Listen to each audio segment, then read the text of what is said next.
জয় শ্রীকৃষ্ণ, রাধে রাধে বলে চলে এলাম আবার আমরা একটা নতুন সকালে। তো বন্ধুরা, সবাইকে জানাই গুড মর্নিং, শুভ সকাল। আর তার সাথে সবাইকে জানাই অনেক অনেক শুভেচ্ছা, অনেক অনেক অভিনন্দন। তো বন্ধুরা, সবাই কেমন আছো? আশা করি ভালো আছো। তো দেখো, রোজকার মতো আমি কিন্তু গল্প নিয়ে চলে এসেছি। তো তোমরা গল্পগুলো শুনছো, আমার ভালো লাগছে। কিন্তু দেখো, সবসময় গল্পের আকার হলো গল্প কিন্তু না, সেটা আমি অনেক সময় তোমাদেরকে বলি। সব কিন্তু গল্প না। তো যাই হোক, তোমাদের যাদের যেমন মেন্টালিটি তোমরা সেরকমভাবে নেবে। যারা হয়তো সুখে আছো তাদের কাছে ব্যাপারগুলো ভালো লাগবে না। যারা হয়তো এই রকম প্রশ্নের সম্মুখীন, এই রকম কার্যকলাপের সম্মুখীন, তাদের হয়তো ভালো লাগবে, মনে হবে হ্যাঁ সত্যিই বটে। কিন্তু ভালো লাগুক আর নাই লাগুক, ব্যাপারগুলো কিন্তু সত্যি, এইটা সব সময় মাথায় রাখবে। আর আমার গল্প তোমাদের কেমন লাগছে? যদি ভালো লেগে থাকে তাহলে চ্যানেলটিকে সাবস্ক্রাইব করে লাইক কমেন্ট শেয়ার করে পাশে থেকো। পাশে থাকলে কি হয়, আরও ভালো ভালো গল্প আনার জন্য চেষ্টা করতে পারি যে হ্যাঁ, আরও ভালো ভালো গল্প তোমাদের সামনে আমি নিয়ে আসতে পারবো। তো সবাই ভালো থেকো, সুস্থ থেকো। আর আজকের গল্পটা দেখো, দেখো নয় শোনো। তো মেয়েদেরকে শুধু মানিয়ে নিতে হয়। দেখো, প্রথমে বাবার বাড়িতে, তারপরে শ্বশুরের বাড়িতে, তারপরে আবার ছেলেদের বাড়িতে। তো দেখো, মেয়েদের বাড়ি বলে কিছু হয় না, এখানে মা সেটাই বোঝাচ্ছে। তোমরা দেখো, বুঝতে পারবে, তাহলেই তোমরা গল্পটা তোমাদের কাছে ক্লিয়ার হয়ে যাবে। তো চলো, আর বেশি দেরি করব না, তোমরা চটপট গল্পটা শুনে ভালো, কেউ স্কিপ করো না। একটু মানিয়ে নিতে হয় শ্বশুরবাড়িতে। অত কথায় কথায় রাগ করলে হবে না। তুই তো জানিস তোর ঠাকুমা কি অত্যাচারটাই না করেছে। পাশের ভদ্রমহিলা বলেই যাচ্ছে। 7:35 কৃষ্ণনগর। খুব ভিড় ছিল না বলে ভালো একটা বসার জায়গা দখল করে বসতে পেরেছি। একটু ঘুমাবো ঠিক করেছি, হঠাৎ পাশে এমন একটা কথা শুনে চোখ জুড়ে আসা ঘুমটা চটকে গেল। মানিয়ে নেওয়া, যুগের পর যুগ চলে আসা একটা পরিচিত শব্দ। সেই বোরোলিন থেকে বাবুজি কেক, খানিকটা সেরকম। ছোটবেলায়ও শুনেছি, এখনও শুনছি। সাধারণত মা বা মাতৃস্থানীয় মানুষদের থেকেই শোনা যায় এই কথাগুলো। এক্ষেত্রেও বোধহয় ভদ্রমহিলা মাই হবে। পাশে ওনার মেয়ে, আর জানলার কাছে খুদেটা বোধহয় নাতনি। 3 প্রজন্ম একসাথে। মানিয়ে নিবি তবেই সংসার শান্তির হবে। রূপাঞ্জন সারা দিন অফিস করে ফেরে, তখন যদি দেখে মা বউয়ের অশান্তি, ওর ভালো লাগে? ভদ্রমহিলার কথা ওনার মেয়ে কতটা মনে নিচ্ছে সেটা শ্রোতা হয়ে আমার পক্ষে বোঝা সম্ভব নয়। দেখে মনে হচ্ছে মেয়েটি আমার বয়সী হবে বা কিছুটা কম। খুব মিষ্টি করে সেজেছে, একটা লম্বা বেনি, হলুদ রঙের শাড়ি, সাথে গাঢ় নীলের ব্লাউজ। নীল রং নিজে চাপা হলে কি হবে, রূপ খুলে দেয় আশপাশের রঙের। তাই বোধহয় নীল হলুদে মাখামাখি মেয়েটিকে আরও সুন্দর লাগছে দেখতে। আর সেটা মেয়েটি বোধহয় নিজেও জানে, তাই হাবে ভাবে প্রচণ্ড আত্মবিশ্বাস। শাশুড়ি তো বলবেই, বয়স হলে এমনি মানুষ খিটখিটে হয়ে যায়। আর তোর শাশুড়ি তো আমার থেকে অনেক বড়, হাতে পায়ে জোর কমে এসেছে। ভদ্রমহিলা বলেই যাচ্ছেন। উনি বোধহয় পরিবারের একমাত্র বক্তা। হাতে পায়ে জোর কমে এসেছে, শুধু মুখের জোর আছে। মুখের সাথে যদি হাত পা সবে জোর থাকতো বুঝতাম। এই যে সারাদিন বাদে বাড়ি যাব, গিয়ে দেখব কিচ্ছু রান্না নেই, খাবার নেই। আমি গিয়ে রান্না করলে তবে খাওয়া জুটবে। সকালেও সকালের খাবার, দুপুরের খাবার সব করে এসেছি। সব করে আর সেজেগুজে আসতে ইচ্ছেই করছিল না। মান্তু মাসিকে তো বললাম, বুকানের আইবুড়ো ভাতটাই আমায় বাদ দাও, একদম বিয়ের দিন রাতে যাব। মেয়েটি ফোনের দিকে তাকিয়েই বলে যাচ্ছে কথাগুলো। আজ বাড়ি গিয়ে সব কাজ সেরে আবার কাল বিয়ে বাড়ি।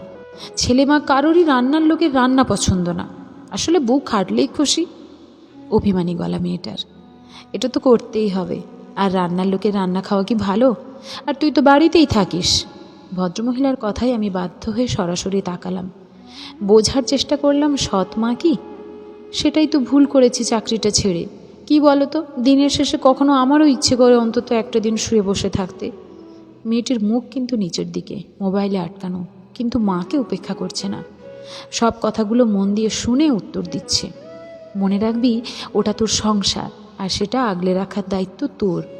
তোর জন্মের সময় আতুর উঠতে না উঠতেই আমি রান্নাঘরে ঢুকেছি। ভদ্রমহিলা আবার বলে উঠলেন। মেয়েটা সরাসরি এবার মায়ের দিকে তাকিয়ে খুব আস্তে করে বলল, তাই কি তুমি আমার এই পরিস্থিতি দেখে শান্তি পাচ্ছ? মানে নিজের সাথে হওয়া ঘটনা মেয়ের সাথেও হয়েছে, এটা তোমার বেশ ভালো লাগছে বোধ হয়। মেয়েটির মুখ তুলতে আমি দেখলাম ওর মুখটা, কি অপূর্ব চোখগুলো, কিন্তু সেটা কানায় কানায় ভর্তি। বুঝতে পারলাম এই দুঃখটা আরও মারাত্মক। বিশ্বের সবাই সাথে লড়াই করা যায়, কিন্তু নিজের মা, ভদ্রমহিলা তো নিজেরই মা, সেরকমই তো বললেন মেয়েটির হওয়ার সময়কার আতুরের গল্প, ঠাকুমার গল্প। তাহলে সেই মা এত নির্মম কেন? আজকাল মেয়ের মায়েরা খুব চালাক, তারা না পারতে মেয়ের সংসারে ঢোকে না, উটকো ঝামেলা মনে করে। কিন্তু এই ভদ্রমহিলা তেমনটাও নয়, উনি বেশ অন্যরকম। বোঝা যাচ্ছে উনি মেয়ের সব দুঃখ শোনেন, কিন্তু রায়টা মেয়ের বিপক্ষেই দেন। আমি আবার ভদ্রমহিলার দিকে তাকালাম। মেয়ের কথাগুলো শুনে ওনার চোখ দুটো গোল গোল হয়ে গেছে। মেয়ে কীভাবে এই কথাটা বলতে পারে সেটাই হয়তো ভাবছেন। ট্রেন বলে হয়তো খুব বেশি প্রতিবাদী হলেন না, শুধু আলতো রাগী গলায় বললেন, এরকম কথা, এরকম শিক্ষা জানি না মেয়েটা কেমন তৈরি হবে। আমার শিক্ষা ভালো ছিল, তাই তুই এখনও ওখানেই আছিস, যেভাবেই হোক করছিস। তোর যা শিক্ষা, তোর মেয়ে তো মোটেই মানবে না কারোকে। আমি চাইও না মেয়েটা আপোষ করতে শিখুক, আমি চাই ও প্রতিবাদ করুক, নিজের সম্মানটুকু ভালোটুকু বুঝে নিক। মেয়েটি বলতেই আরও রেগে গেলেন ভদ্রমহিলা। বললেন, তাহলে আর কি, বাড়িতে মেয়ের জন্য একটা ঘর রেখে দিস। এরকম শিক্ষার মেয়েরা বরের ঘর করতে পারে না। যে মা এই শিক্ষা দেয় যে প্রতিবাদ করবি, মানিয়ে নিবি না, সেসব বাচ্চাদের এটাই হয়। দেখলাম মেয়েটি চোখ বন্ধ করে নিল।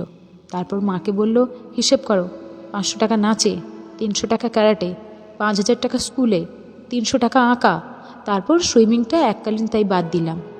এইটুকু বলেই থামলো মেয়েটা। হিসেব করলে? আচ্ছা দাঁড়াও, আমি বলছি 6100।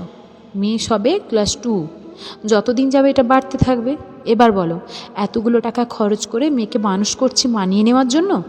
বলেই মেয়েটি মুচকি হাসলো। ভদ্রমহিলা চুপ। আরে ভাই, এত টাকা খরচ করলাম, আমাদের কিছু দিতে হবে না, কিন্তু তার বিনিময়ে ও নিজের ভালো থাকাটুকু তো কিনে নিক, নাহলে কিসের শিক্ষা?